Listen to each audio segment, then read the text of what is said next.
Assalamualaikum warahmatullahi wabarakatuh.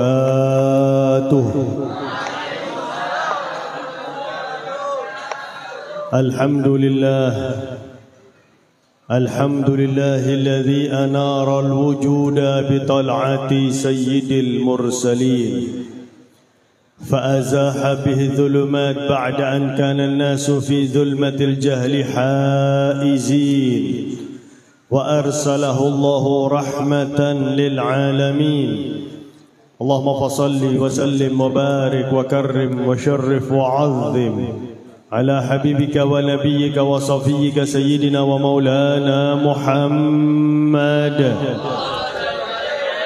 إمام الأنبياء والمرسلين وسيد السابقين واللاحقين وعلى آله الطيبين الطاهرين وأصحابه غر الميامين والتابعين لهم بإحسان من يومنا هذا إلى يوم الدين. أما بعد, yang saya hormati Al-Habib Zain bin Hamzah Al-Habsyi, Al-Habib Ali Zain Al-Abidin Al-Jufri, Al-Habib Zain Al-Abidin Al-Hamid, para guru agama, wabil khusus Guru Abdul Hadi, Guru Rashid, Guru Fitri, beserta segenap para guru agama. Tadi ada Guru Jali, Masya Allah. Beserta segenap guru agama yang hadir, yang ulun tidak bisa menyebutkan namanya satu persatu, tapi tidak mengurangi hormat dan ta'zim ulun kepada segenap para guru. Yang saya hormati segenap pengurus Masjid Baitur Rahman, para tokoh masyarakat, Bapak Kepala Desa atau yang mewakili. Hadir Bapak Kepala Desa, alhamdulillah. Salah satu tokoh masyarakat juga Bapak Haji Ghufran yang hadir, Masya Allah. Para donatur, hadirin hadirat yang kita semuanya insya Allah selalu dan senantiasa dirahmati oleh Allah, selalu dan senantiasa diberi hidayah oleh Allah. Amin ya rabbal alamin. Tadi sama-sama kita dengarkan bacaan ayat suci Al-Quran yang seharusnya kalau dibacakan Al-Quran kita diam dan mendengarkan. Fastami'u lahu wa'ansitu la'allakum turhamun. Didengarkan. Istima' sama sima' itu lain. Sima' hanya sekedar mendengarkan meskipun enggak konsentrasi. Tapi kalau istima' atau fastami'u, dengarkan dengan konsentrasi. Diam dan mendengarkan dengan konsentrasi. La'allakum turhamun. Ini kita akan mendapatkan rahmat Allah. Akan disayang oleh Allah kalau kita mendengarkan bacaan Al-Quran. Yang kedua, kalau kita mendengarkan bacaan Al-Quran dengan konsentrasi, al-mustami' kal-qari. Orang yang mendengarkan bacaan Al-Quran dengan konsentrasi dan tidak berbicara, maka dia pahalanya sama dengan yang membaca. Pahalanya sama dengan yang membaca. Alhamdulillah. Nah, tadi dibacakan bahwasanya qul bi fadlillahi wa bi rahmatihi fabidzalika falyafrahu huwa khairum mimma yajma'un. Katakan dengan keutamaan Allah. Kebanyakan para ahli tafsir mengatakan rezeki, keutamaan Allah. Fadlillah itu rezeki. Tapi Sayyidina Ali bin Abi Thalib beliau mengatakan afdhalun ni'am Muhammad sallallahu alaihi wasallam. Nikmat yang paling agung adalah Nabi Muhammad sallallahu alaihi wasallam. Wa bi fadlillah, qul bi fadlillah wa bi rahmatihi, dan dengan rahmat Allah. Ini kebanyakan ahli tafsir mengatakan yang dimaksud rahmat Allah di sini adalah Nabi besar Muhammad sallallahu alaihi wa ala alihi wa sahbihi wa barak wasallam, karena Allah telah menyatakan wa ma arsalnaka illa rahmatan lil alamin. Maka dengan rezeki dari Allah, dan Sayyidina Ali mengatakan yang teragung adalah Nabi Muhammad. Dan dengan rahmat Allah yang kebanyakan ahli tafsir mengatakan adalah Nabi Muhammad. Falyafrahu, bergembiralah. Kita ini disuruh bergembira dengan Nabi Muhammad. Yang memerintahkan siapa? Allah subhanahu wa ta'ala. Makanya dalam mahal qiyam disebut fatrabu yahlal mathani fahazarul yum nigharrat. Fatrabu, bergembira. Dan ekspresi gembira itu macam-macam. Ada yang lompat-lompat, ada yang senyum, ada yang tertawa, ada yang menangis dan sebagainya. Gembira dengan Nabi Muhammad sallallahu alaihi wasallam. Wa khairan mimma yajma'un, itu lebih baik daripada apa yang dikumpulkan.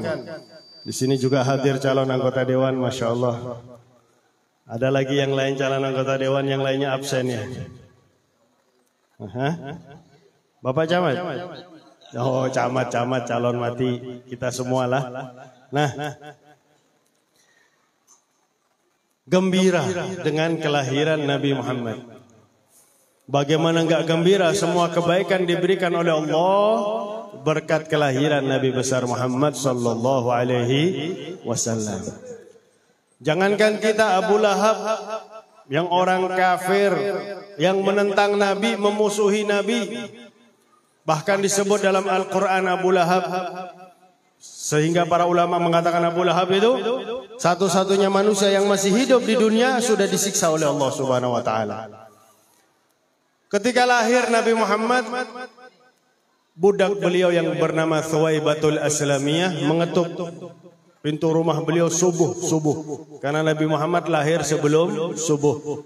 Sebelum lahir berapa hari, si Abu Lahab memang ngomong. Abu Lahab itu julukan.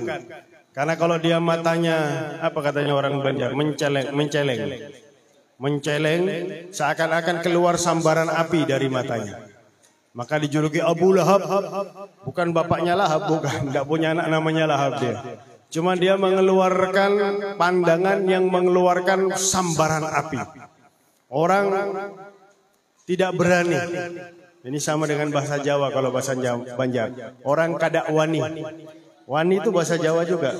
Bahkan jadi simpulnya bonek. Wani katanya bonek. Ya. Orang nggak berani memandang mata Abu Lahab, apalagi kalau marah. Tapi Abu Lahab sudah pesan, nama aslinya adalah Abdul Uzza bin Abdul Muttalib.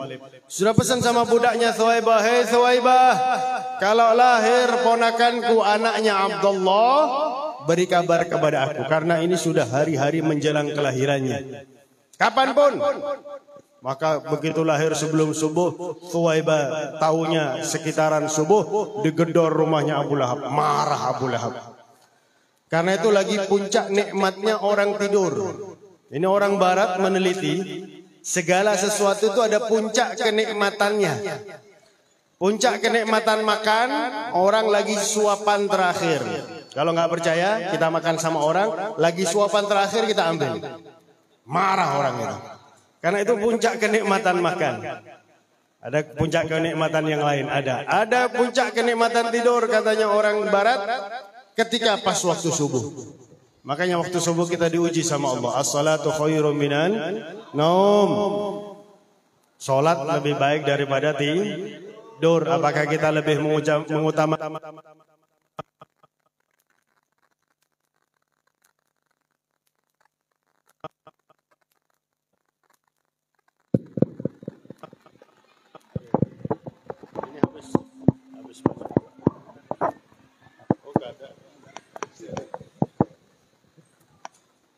iklan. Jadi kita lebih mengutamakan salat atau puncak kenikmatan tidur. Tapi kalau menurut orang-orang yang dekat dengan Allah, ladzatus salah khairun min ladzatin naum. Lezatnya salat itu lebih baik daripada lezatnya tidur. Orang kalau sudah merasakan lezatnya salat, dia tidak akan meninggalkan salat. Bahkan dia akan berlama-lama dalam salat. Contohnya yang membuat Ratibul Attas Al-Habib Umar bin Abdurrahman Al-Attas. Beliau itu karena khusyuk asyik dalam sholat sampai beliau membayar orang. Tugasnya orang ini, kalau kamu merasakan saya terlalu lama berdiri, katakan ruku. Jadi dikomando dari luar sholat. Karena kalau nggak dikomando gitu, beliau asyik berdiri bisa berhari-hari beliau. Beliau tuh kalau sholat zuhur salamnya menjelang asar, sholat asar salamnya menjelang maghrib, maghrib menjelang isya, isya menjelang subuh salamnya. Karena asyik dalam salat, sudah merasakan lezatnya salat. Dalam Fatihah saja, kita ini sedang dialog sama Allah dalam Fatihah. Ketika kita mengucapkan Alhamdulillahi Rabbil Alamin, Allah menjawab, Hamidani Abdi, aku dipuji oleh hambaku. Ar-Rahmanir Rahim, Majjadani Abdi, aku diagungkan oleh hambaku. Sampai kita mengatakan Iyyaka na'budu wa iyyaka nasta'in. Hadza baini wa baina 'abdi wa li 'abdi ma sa'al. Ini perjanjian antara aku dengan hambaku. Hambaku minta apa? Kita ditawari oleh Allah setiap salat. Salat apapun. Minta apa? Ketika kita ditawari oleh Allah minta apa, langsung kita minta yang paling penting, ihdinas siratal mustaqim. Ya Allah, berikanlah kami petunjuk jalan yang lurus ya Allah. Siratal ladzina an'amta alaihim, jalan orang-orang yang kau beri nikmat. Siapa yang diberi nikmat oleh Allah? Alladzina an'amallahu alaihim minan nabiyyin was-siddiqin wasyuhada was-salihin. Para nabi, para aulia Allah, para syuhada dan orang-orang yang saleh. Ghairil maghdubi alaihim waladdallin. Tidak mengikuti jalan yang dimurkai oleh Allah dan juga tidak mengikuti siapa yang dimurkai oleh Allah? Yahudi. Waladhdallin, dan juga jalannya orang yang sesat. Nauzubillahi min dzalik. Sekarang ada salah satu yang jual makanan. Dia membagikan makanannya secara gratis kepada tentara Zionis Israel. Harus kita boikot ini makanan. Kurang ajar. Kita kalau beli makanan yang berbau Yahudi, beli minuman yang berbau Yahudi, itu ada sahamnya buat Yahudi. Makanya saya nggak perlu nyebut merek. Ya, ada air. Nah, itu sudah ada yang jawab itu. Ada air yang produk Danone. Danone itu Yahudi. Kalau kita beli, kita nyumbang kepada Yahudi. Yang dibelikan oleh mereka peluru dibuat nembak saudara-saudara kita di Palestina. Kita beli air yang lain yang masih banyak. Kalau di Jawa banyak pondok-pondok pesantren yang produksi air. Nah, ini dalam salat kita minta seperti itu. Ghairil maghdubi alaihim waladdallin. Nah, lagi asyik-asyiknya tidur, lagi nikmat-nikmatnya tidur, Abu Lahab digedor rumahnya oleh si Thuwaibatul Aslamiyah.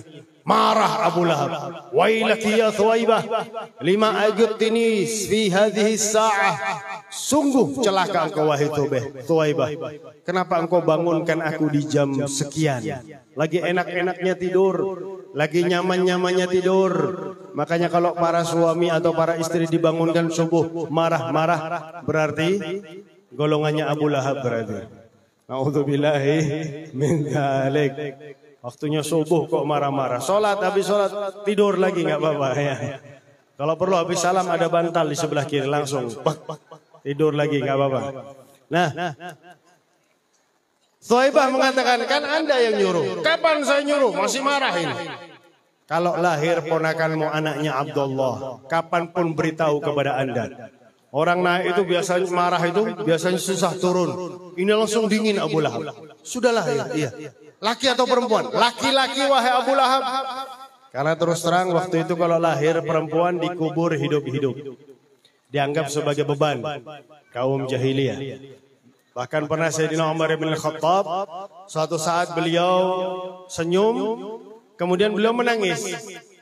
Maka ditanya oleh para sahabat yang lain, Umar, kenapa engkau tadinya senyum kemudian nangis? Iya, saya ingat ketika saya masih jahiliyah dulu.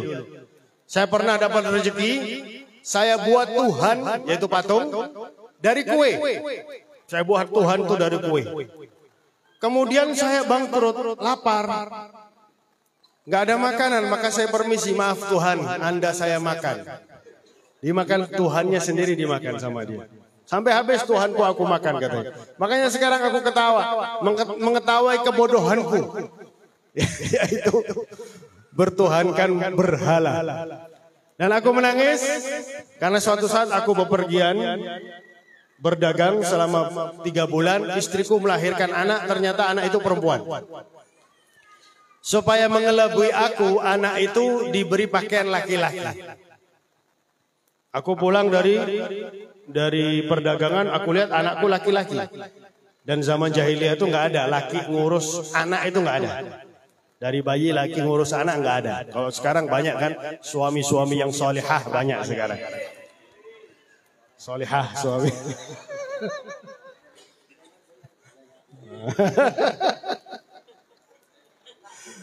Ngurus anaknya nggak apa-apa. Saya juga begitu kok. Ya.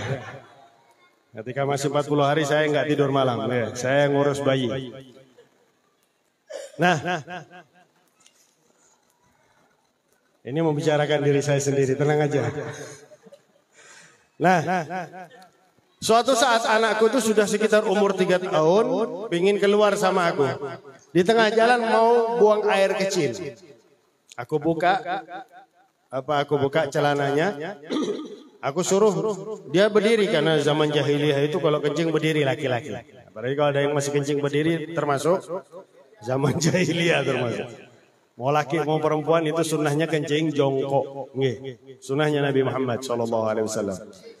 Nah, si anak tadi tetap ingin jongkok. Aku bilang berdiri. Berdiri ternyata dilihat kemaluannya perempuan.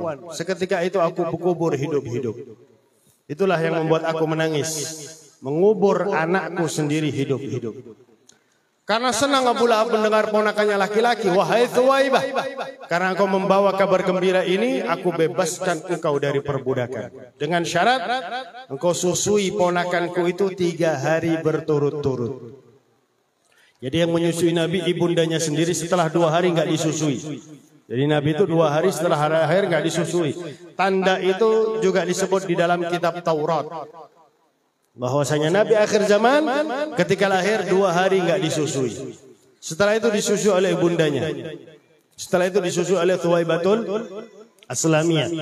Dan disebutkan dalam kitab Sirah Al-Halabiyah ada 3 perawan Mekah yang menyusui Nabi Muhammad SAW.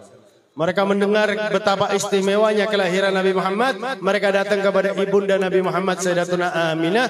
Wahai ibunda Aminah, bolehkah kami menyusui putramu Muhammad? Ini perawan, nggak keluar air susunya. Tapi karena kejadian luar biasa namanya irhasat, bukan mukjizat karena beliau belum jadi nabi. Wa taqaddama qabla nubuwatihi irhasat, katanya Habib Ali bin Muhammad bin Husain Al-Habsyi dalam kitab Maulidnya. Banyak kejadian luar biasa yang terjadi pada Nabi Muhammad sebelum beliau menjadi nabi dan itu namanya irhasat. Diletakkan di susunya si perawan tadi mengeluarkan air susu. 3 perawan. Setelah itu barulah yang terakhir Halimatus Sa'diyah. Dan diriwayatkan 3 perawan itu namanya Atikah semuanya. Makanya Rasulullah mengatakan anak ibn Awatik. Saya ini anaknya Atikah. Karena meskipun disusui cuma sebentar. Nah, kegembiraan Abu Lahab tidak dilupakan oleh Allah. Disimpan oleh Allah. Ketika Rasulullah mengumumkan bahwasanya beliau menjadi Nabi dan Rasul, beliau memanggil kaum Quraisy di umur 43 setelah diperintahkan oleh Allah untuk dakwah secara terang-terangan. Fasda' bima tu'mar wa a'rid 'anil jahilin. Beliau berdiri di Bukit Safa, manggil ya ma'syara Quraisy. Wahai orang-orang Quraisy, semua berdatangan. Ingin dengar kabar dari Nabi. Kabar apa ini? Ya ma'asyarul Quraisy, seandainya aku beritahu kepada kalian akan ada segerombolan musuh di balik bukit yang akan menyerang kita, apakah engkau percaya kepada aku? Mereka semuanya mengatakan sadaqnak ma jarrabna ankal kadhiba. Kami semua percaya kepada engkau. Kami tidak pernah mendapati engkau berbohong. Masya Allah. Terkenal tidak pernah bohong. Kalau orang zaman sekarang terkenal pembohong. Habis itu bilang siapa yang ngomong katanya. La ilaha illallah. Mudah-mudahan kita dan mereka diberi hidayah oleh Allah. Amin ya rabbal alamin. Nah, Rasulullah menyampaikan, aku adalah utusan Allah bagi kalian. Membawa kabar gembira bagi yang beriman, membawa kabar ancaman bagi yang tidak beriman. Yang berdiri, yang memusuhi langsung Abu Lahab.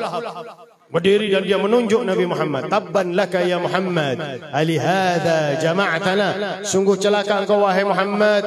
Apakah karena ini engkau mengumpulkan kami? Karena Abu Lahab menggunakan kata-kata tabban dan mempergunakan telunjuknya, maka Allah mengancam Abu Lahab, tabbat yada abi lahabiw wa tab. Celaka tangan, tapi bukan hanya tangan, semua tubuh Abu Lahab celaka. Ini Allah paling cemburu sama Nabi. Kalau ada orang yang menghina Nabi, maka Allah sendiri yang akan membalasnya. Meskipun Nabi itu memaafkan, Nabi itu pemaaf. Nabi itu ketika Allah menciptakan hatinya Nabi, Allah menciptakan hati Nabi dari rahmat. Makanya nggak ada benci, nggak bisa benci Nabi Muhammad SAW. Rahmatun kulluhu, beliau seluruhnya adalah rahmat. Nabi Muhammad sallallahu alaihi wasallam. Berlalu waktu, Abu Lahab selalu memusuhi Nabi Muhammad. Sampai peperangan Badar, Abu Lahab keluar peperangan Badar dalam rangka memerangi Nabi Muhammad. Tewas Abu Lahab di peperangan Badar. Abu Lahab tewas di peperangan Badar. Berapa hari setelah tewas, di dalam hadis sahih disebutkan saudara beliau yang bernama Abbas yang juga paman Nabi, mimpi beliau, mimpi si Abu Lahab. Abu Lahab dalam keadaan kurus kering, matanya cekung. Ditanya oleh Sayyidina Abbas dalam mimpinya, kaifa haluka ya Abu Lahab, bagaimana keadaanmu wahai Abu Lahab? Ana fi aswa'in hal, saya dalam keadaan yang sangat buruk. Akan tetapi ketika hari Senin, kalau saya menghisap antara ujung jari ini, telunjuk dan jempol di tengah-tengah, kalau saya menghisap, Allah akan mengeluarkan air. Diringankan siksanya oleh Allah setiap hari Senin. Orang kalau disiksa itu nggak dikasih air sama sekali, nggak dikasih minum sama sekali oleh Allah Subhanahu Wa Taala. Fala yukhaffafu anhumul azab. Tidak ada yang namanya keringanan siksa. Tapi kenapa si Abu Lahab ini ada keringanan siksa? Karena Abu Lahab pernah sekali saja gembira dengan kelahiran Nabi Muhammad dan mengeluarkan harta, mengorbankan harta, yaitu membebaskan budak karena gembira atas kelahiran Nabi besar Muhammad sallallahu alaihi wasallam. Maka bagaimana kita yang beriman kepada Allah? Abu Lahab saja dibalas oleh Allah dengan balasan yang maksimal. Kalau ada balasan yang bisa lebih dari itu, pasti dibalas oleh Allah Subhanahu Wa Taala. Ini tiap Senin, bukan setahun sekali. Kita gembira kepada Allah meskipun setahun sekali. Apalagi sekarang ada beberapa peringatan Maulid, kita hadir karena gembira atas kelahiran Nabi Muhammad sallallahu alaihi wasallam, dan hanya gembira sudah cukup, apalagi sampai mengeluarkan harta, menyumbang untuk acara seperti ini. Karena gembira atas kelahiran Nabi Muhammad, maka jelas akan dibalas oleh Allah dengan balasan yang luar biasa. Karena ada orang saleh mimpi, ya Rasulullah, ini memang nggak bisa jadi dalil, tapi bisa jadi pegangan untuk kita yang Ahlus Sunnah wal Jamaah. Kalau di bulan Maulid ada sebagian umatmu yang merayakan peringatan Maulid, bagaimana pendapatmu ya Rasulullah? Maka Rasulullah mengatakan, man fariha bina farihna bihi. Barang siapa yang senang dengan kami, kami pun senang dengan dirinya. Jadi kita gembira sama Nabi, Nabi sekarang ini gembira dengan kita. Dan Nabi mengenal kita satu persatu yang hadir peringatan Maulid, apalagi yang donatur, apalagi panitia yang capek untuk mengadakan peringatan Maulid Nabi Muhammad sallallahu alaihi wasallam. Dan Allah di ayat yang lain telah menyatakan, laqad mannallahu 'alal mu'minina id ba'atsa fihim rasulan min anfusihim yatlu 'alaihim ayatihi wa yuzakkihim wa yu'allimuhumul kitaba wal hikmata wa in kanu min qablu lafi dhalalin mubin. Allah telah memberikan anugerah yang besar dengan diutusnya Nabi di antara golongan mereka kepada kaum muslimin, yang mana Nabi ini yatlu alaihim ayatihi, menyampaikan tanda-tanda kebesaran Allah, wa yuzakkihim, dan mensucikan mereka, wa yu'allimuhumul kitab, mengajarkan kepada mereka Al-Quran, wal hikmah, dan hikmah. Makanya ada ilmu namanya ilmu hikmah. Ya. Sampaikan khudhil ilma min afwahil ulama. Ambil ilmu dari mulutnya para ulama. Terkadang ilmu itu nggak ada di kitab, diambil oleh ulama itu dari ulama sebelumnya bersambung kepada Nabi Muhammad sallallahu alaihi wa alihi wasallam. Makanya Allah menyebutkan yu'allimuhumul kitab, mengajarkan kepada mereka Al-Quran dan apa yang terkandung dalam Al-Quran, wal hikmah, ilmu hikmah, ilmu yang tidak ada dalam Al-Quran. Meskipun masih bisa masuk dalam Al-Quran. Ilmu yang langsung datangnya dari Allah subhanahu wa ta'ala. Wa in kanu min qablu lafi dhalalim mubin. Meskipun mereka sebelumnya di dalam kesesatan yang luar biasa. Di ayat ini kita dikasih hadiah yang besar sama Allah. Nah, bagaimana sikap kita kalau dikasih hadiah? Kita dikasih hadiah sama orang. Habib, hadiah buat Habib 100 juta. Wah. Ini orang yang ngasih saya 100 juta, saya fatihai tiap habis sholat ini orang. Malam Jumat saya bacakan Yasin supaya urusannya lancar sudah. Senang kita dikasih hadiah, apalagi cuma 100 juta.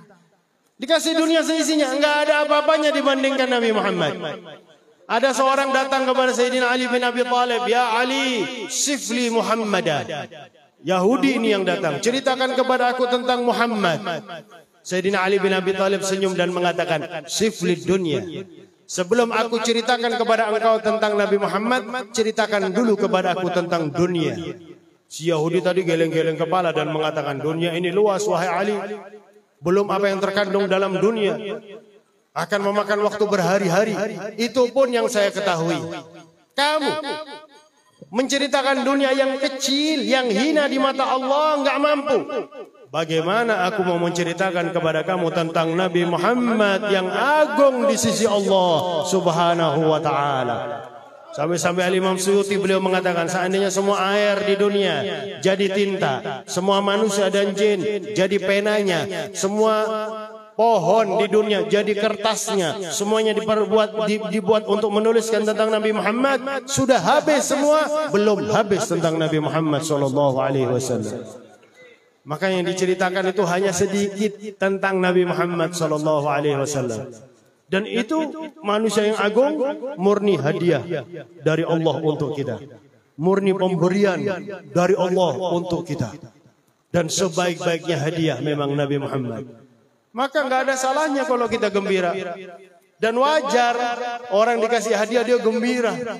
Kemudian mengingat beliau, mengenang beliau, membacakan maulid. Maulid ini isinya sejarah hidup beliau meskipun hanya sedikit. Habib Ali Habsyi beliau mengatakan, "Wa in kanatil alsunu la tafi bi 'ashri mi'syari awsaf dzalikal mawsuf tashwiqan lis-sami'in min khawasil mu'minin wa tarwihan lil muta'alliqin bi hadzal nuril mubin." Meskipun yang aku ceritakan ini belum menceritakan 0,01% dari sifatnya Nabi Muhammad.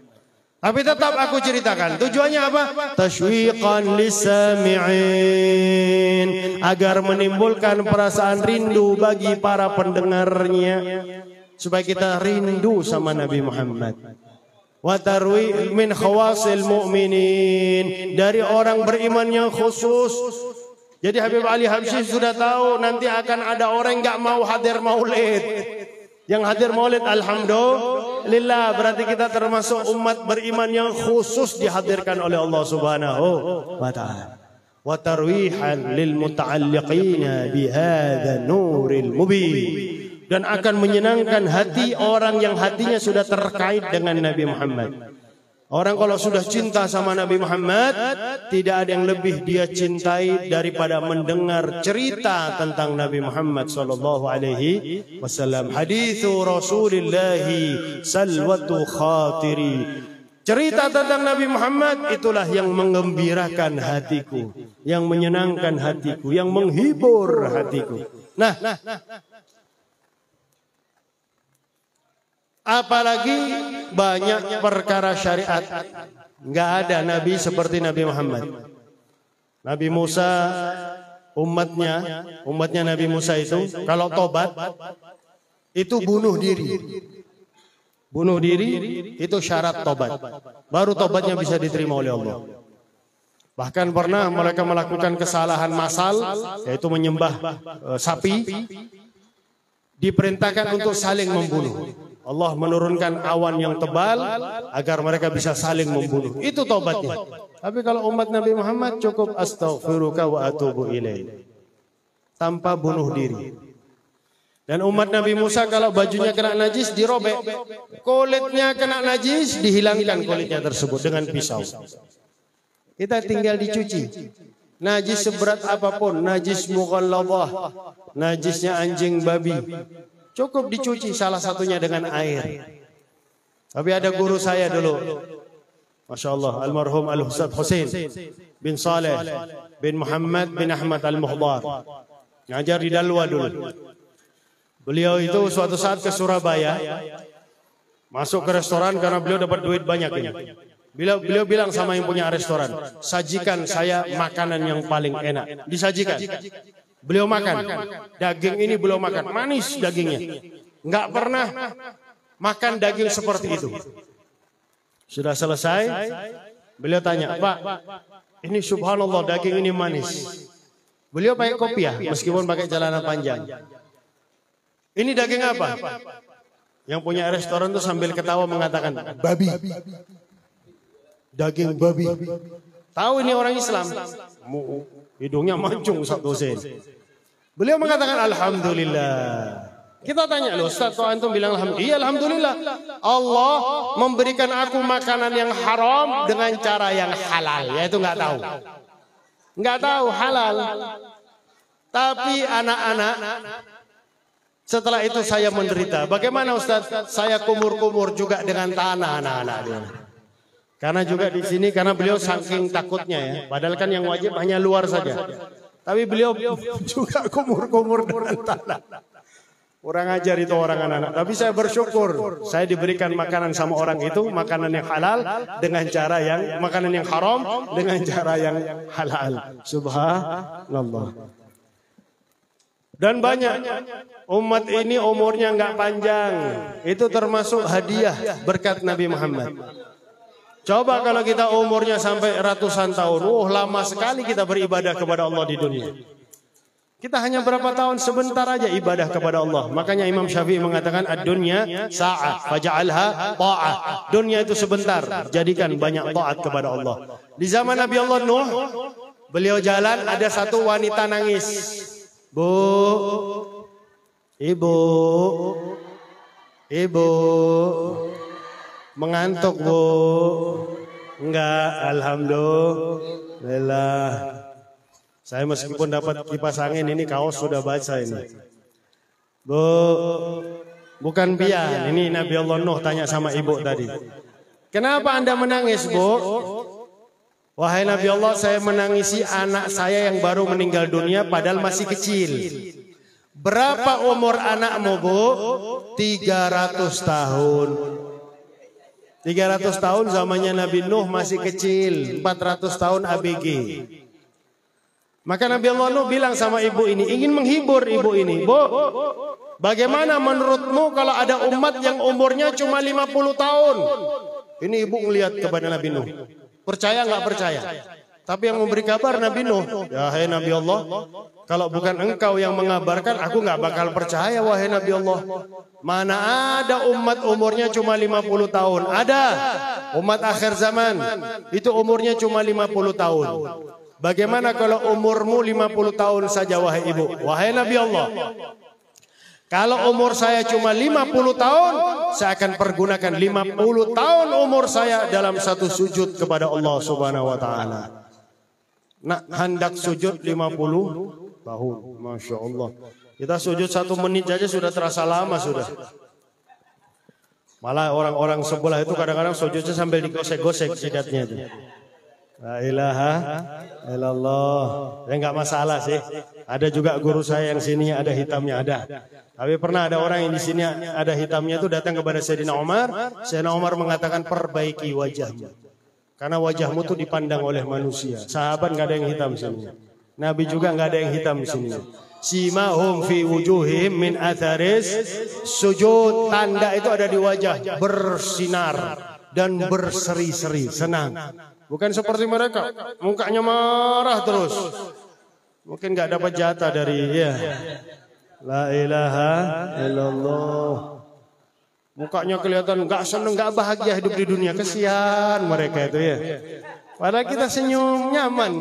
Orang kalau senyum itu kelihatan, wah hidupnya orang ini bahagia. Padahal banyak hutangnya padahal. Karena dia sering senyum, ketutup dengan senyumnya. Subhanallah. Nah hadirin hadirat yang dimuliakan oleh Allah. Tubuh kita juga pendek-pendek. Itu berkat kita menjadi umatnya Nabi Muhammad. Coba kalau tubuh kita tinggi badan 10 meter. Bagaimana kita buat baju? Banyak duitnya, betul. Rumah kita bagaimana kalau kita tingginya 10 meter? Bangunnya banyak bahannya, betul. Subhanallah. Saya punya anak saya lebih besar dari saya. Satunya umur 20 tahun, satunya umur 17 tahun. Yang umur 20 tahun tuh kakinya sudah 43, mungkin sekarang 44. Susah nyari sandalnya. Padahal masih 43 waktu itu. Kecuali di tempat yang jual barang luar negeri baru dapat. Atau ketika saya kemarin ke Yordania, wah memang di Yordania itu orangnya raksasa semua ya. Jadi mau cari sandal sampai ukuran berapa? 48 ada di sini kita. 48 ya. Masya Allah luar biasa ini. Bersyukur kita tubuh kita pendek-pendek sehingga kita makannya juga nggak banyak. Coba kalau kita 10 meter. Nggak cukup satu piring itu. Satu nampan nggak cukup. Betul. Subhanallah. Ini nikmat dari Allah Subhanahu wa ta'ala. Dan sengaja kita diletakkan di akhir zaman. Supaya apa? Kalau kita meninggal dunia, nggak lama kita nunggu di kubur.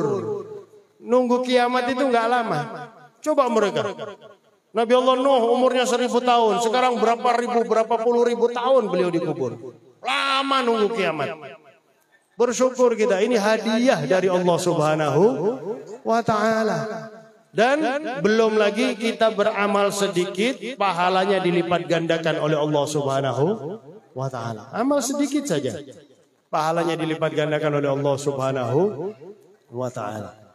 Kita mengucapkan subhanallah walhamdulillah wala ilaha illallah wallahu akbar al-baqiyatus salihat, katanya Rasulullah, gharsun fil jannah.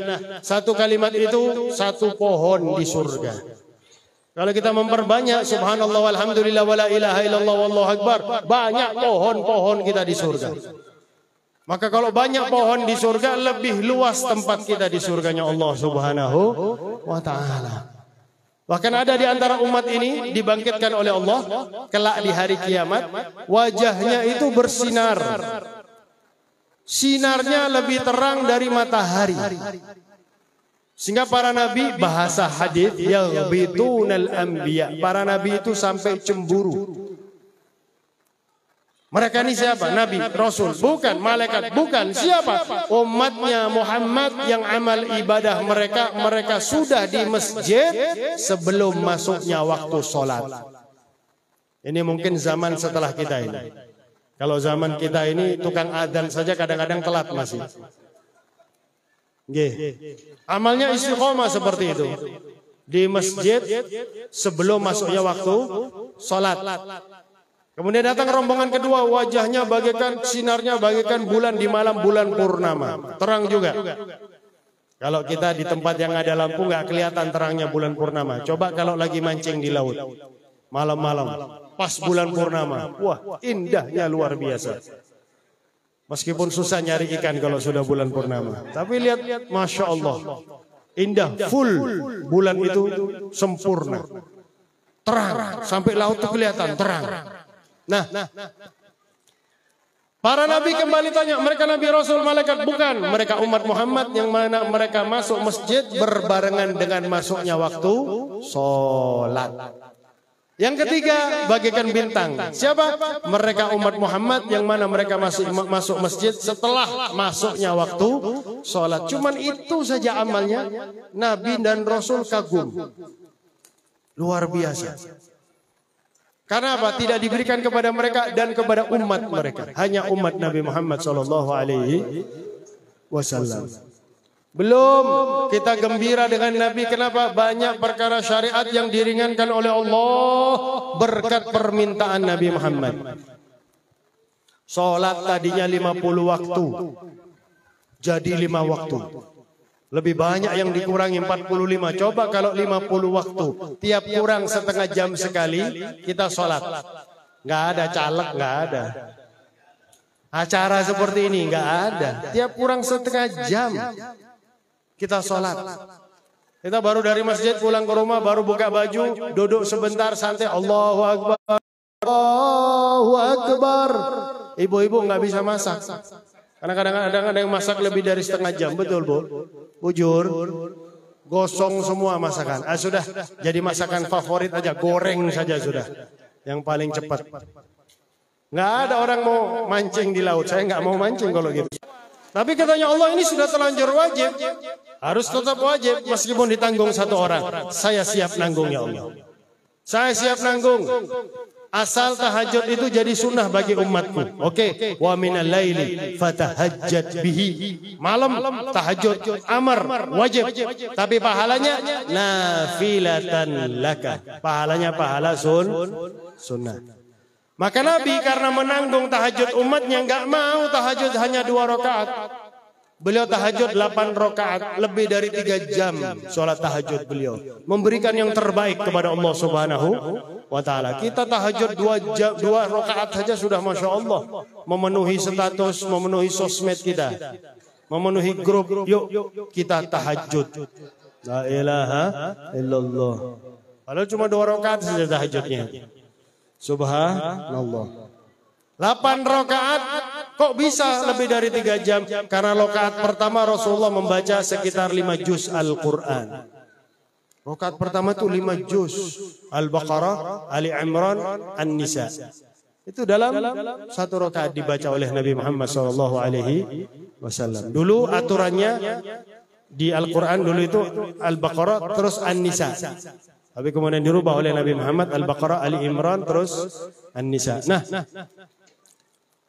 karena beliau tidak mau menanggung tahajud umatnya kok cuma 2 rakaat. Dan kok cuma sebentar. Sehingga bengkak kaki beliau. Karena terlalu lama berdiri dalam sholat tahajud. Seperti penceramah ini, kalau terlalu lama berdiri ini asam urat ngasih tanda ini.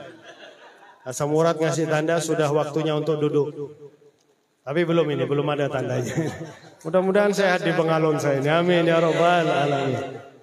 Katanya kalau minum air Bengalon katanya Masya Allah. Tapi saya minum air mineral di sini. Mandinya saja mandi air Bengalon. Nah, banyak sekali perkara syariat yang diringankan oleh Allah. Dan banyak sekali perkara syariat yang dilipat gandakan pahalanya oleh Allah. Berkat Nabi Muhammad SAW. Di antaranya nanti malam nisfu Sya'ban. Ini terakhir. Kemuliaan khusus untuk umatnya Nabi Muhammad. Suatu saat Sayyidina Isa alaihissalam, Sayyidina Isa itu dijuluki Al-Masih. Karena beliau selalu berjalan, makanya namanya Al-Masih. Beliau nggak punya rumah, makanya selalu berjalan. Di mana situ sore, di situ beliau menginap. Makanya dijuluki Al-Masih, selalu berjalan. Di salah satu perjalanannya Sayyidina Isa mendapati satu batu besar warna putih. Dikelilingi oleh Nabi Isa. Maka ditegur oleh Allah, "Ya Isa, ata'ajabta min hadhihi sakhrah wa Isa?" Apakah kamu kagum dengan batu putih yang besar? "Na'am ya Rabbi ya Allah." "Walladhi fi dakhiliha a'jab." Yang di dalam batu itu akan membuat engkau lebih kagum wahai Isa. Apa itu ya Allah? Dibuka oleh Allah, ternyata dalam batu besar tadi ada orang lagi sholat. Sholat di dalam batu. Maka Nabi Allah Isa mengatakan, "Naam ya Rabb." Orang itu mempercepat sholatnya, kemudian tanya, "Wahai Nabi Allah Isa." Orang ini tahu ini Nabi Isa. "Kenapa engkau mengganggu ibadahku? Maaf. Aku cuma ingin tahu, kenapa engkau bisa berada dalam batu ini? Yang kedua, sudah berapa lama kamu berada dalam batu ini?" "Wahai Isa, Aku dulu punya seorang ibu, dia lumpuh. Kalau bahasa sekarang stroke.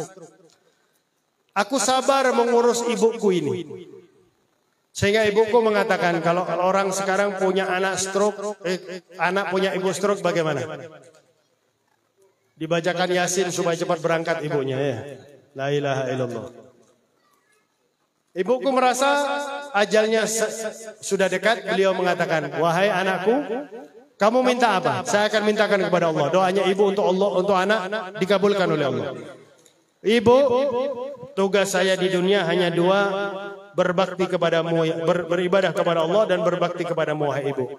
Kalau memang engkau merasa dirimu akan meninggal dunia, tolong mohon kepada Allah agar aku bisa ibadah kepada Allah di satu tempat yang tidak diganggu oleh siapapun. Didoakan oleh ibu. Tidak lama kemudian ibuku meninggal, aku mandikan, aku kafani, aku solati, aku kuburkan dia wahai Isa. Setelah aku kuburkan, Allah mengirimkan batu ini kepada aku. Tiba-tiba terbuka. Maka dalam hatiku mengatakan mungkin inilah yang dimintakan oleh ibuku. Aku masuk ke dalam batu ini, kemudian tertutup. Aku sudah ibadah kepada Allah dalam batu ini selama 200 tahun. Kalau aku lapar, Allah akan mengeluarkan anggur dari pohon anggur ini. Kalau aku haus, Allah akan memancarkan air. Sudah 200 tahun. Nabi Allah Isa keluar dari batu tadi sambil geleng-geleng kepala. Luar biasa ini. Ya Allah, apakah ada hambamu yang lain yang kau muliakan seperti hambamu dalam batu ini? Ada wahai Isa. Kelak umat kekasihku umat Muhammad. Aku muliakan mereka dengan malam nisfu Sya'ban. Malam 15 bulan Sya'ban. Wahai Isa, kalau ada di antara umat Muhammad yang sholat 2 rakaat, sholat tahajud 2 rakaat di malam nisfu Sya'ban, maka pahala yang dia dapatkan lebih baik daripada pahala ibadah hambaku dalam batu selama 200 tahun. Masya Allah, hanya 2 rakaat saja di malam nisfu Sya'ban. Makanya malam nisfu Sya'ban jangan main PS sudah ya. Nanti nggak bisa sholat tahajud. Meskipun hanya 2 rakaat saja. Dipasang alarmnya. 10 menit minimal sebelum subuh. Kalau bisa setengah jam sebelum subuh bagus. Bisa sholat 2 rakaat sholat tahajud. Yang pahalanya lebih baik. Bukan sama. Lebihnya berapa Allah yang tahu. Lebih baik daripada pahala ibadah di dalam batu yang jelas-jelas pahalanya itu ibadahnya itu ikhlas. Nggak ada orang dalam batu riak, nggak ada. Nggak ada seperti ada pacar tanya sama pacarnya. Mas sekarang lagi ngapain mas? Lagi makan. Mas sekarang lagi, mas sudah sholat belum mas? Ini lagi sujud katanya dia. Masa lagi sujud bisa balas? La ilaha illallah. Kadang-kadang semuanya ada dalam status kadang-kadang. Tugasnya malaikat agak ringan sekarang. Jadi catatan amal sudah ada di Facebook, ada di sosmed sudah. Subhanallah. Maka mari, itu Sayyidina Isa hanya bisa geleng-geleng kepala sambil mengatakan, ya laitani min ummati Muhammad. Seandainya aku menjadi umatnya Nabi Muhammad sallallahu alaihi wasallam. Maka sungguh beruntung kita dan sungguh wajar kalau kita bahagia. Apalagi tadi malam sudah saya ceritakan bagaimana perhatian Nabi Muhammad membuat kita lebih bahagia menjadi umatnya Nabi Muhammad. Yang mana kalau kita nggak macem-macem, sholat 5 waktu, puasa bulan Ramadan, menghalalkan yang halal, mengharamkan yang haram, kita akan bertemu dengan Nabi Muhammad Sallallahu Alaihi Wasallam. Yang ini nanti malam akan saya bahas lebih luas lagi insya Allah. Pantaskah kita bertemu dengan Nabi Muhammad Sallallahu Alaihi wa ala alihi wa sahbihi wa baraka wasallam. Sekian yang bisa saya sampaikan, semoga bermanfaat. Semoga dengan berkat kehadiran kita di siang hari ini, semua dosa kita, semua dosa orang yang kita cintai diampuni oleh Allah. Sebagaimana banyak keluar keringat dari tubuh kita, seperti itulah sebanyak dosa yang diampuni oleh Allah Subhanahu wa taala. Bahkan lebih dari itu ya Allah, saksikanlah ya Allah, kami ini banyak dosa ya Allah, kami ini banyak maksiat ya Allah, tapi Engkau telah menghadirkan kami di majlis yang penuh kemuliaan ini ya Allah. Majlisnya Nabi Muhammad, majlis maulid Nabi Muhammad, majlis gembira atas Nabi Muhammad. Maka kami mohon ya Allah, ampunilah semua dosa kami, semua dosa orang yang kami cintai, yang mana Al-Habib Ali bin Muhammad bin Husain Al-Habashi, beliau sendiri telah mengatakan, majlis maulid tidak diragukan lagi, semua dosa diampuni oleh Allah. Ya Allah, ampunilah semua dosa kami, semua dosa orang yang kami cintai ya Allah. Hapuskanlah kemaksiatan kami dan mereka ya Allah. Terimalah amal ibadah kami dan mereka ya Allah. Lipat gandakan pahala dari semua amal ibadah kami dan mereka ya Allah. Hidupkanlah kami dan mereka dalam keadaan taat, cabutlah nyawa kami dan mereka dalam keadaan taat. Kelak di hari kiamat, bangkitkanlah kami dan mereka bersama para nabi, para aulia, para syuhada, para salihin di bawah benderanya Nabi Muhammad. Sebagaimana engkau kumpulkan kami di siang hari ini memperingati maulid Nabi Muhammad, maka kami mohon ya Allah, kelak di hari kiamat kumpulkanlah kami dan semua orang yang kami cintai bersama Nabi Muhammad.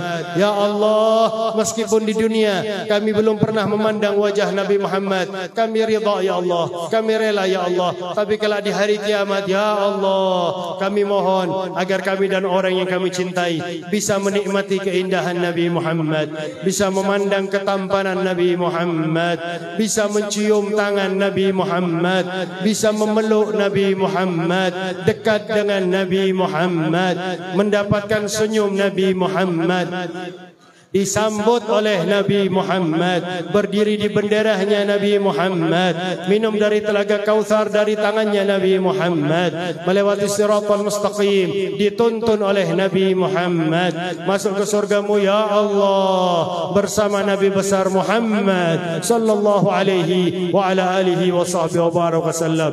Allahumma ja'al jam'ana hadha jam'an marhuma wa tafarruqana min ba'dihi tafarruqan ma'suma wa la taj'alna wa la fina wa la ولعن حوالينا ولعن أهالينا ولعن أولادنا ولعن والدينا مطرودا ولا محروما برحمتك يا أرحم الراحمين. اللهم اهدنا وإياهم بهداك واجعلنا وإياهم ممن يسارع في رضاك ولا تولنا وإياهم وليا سواك ولا تجعلنا وإياهم يا الله ممن خالف أمرك وعصاك وحسبنا الله ونعم الوكيل ولا حول ولا قوة إلا بالله العلي العظيم. وصلى الله على سيدنا محمد وعلى آله وصحبه وسلم والحمد لله رب العالمين والعفو منكم ثم السلام عليكم ورحمة الله وبركاته.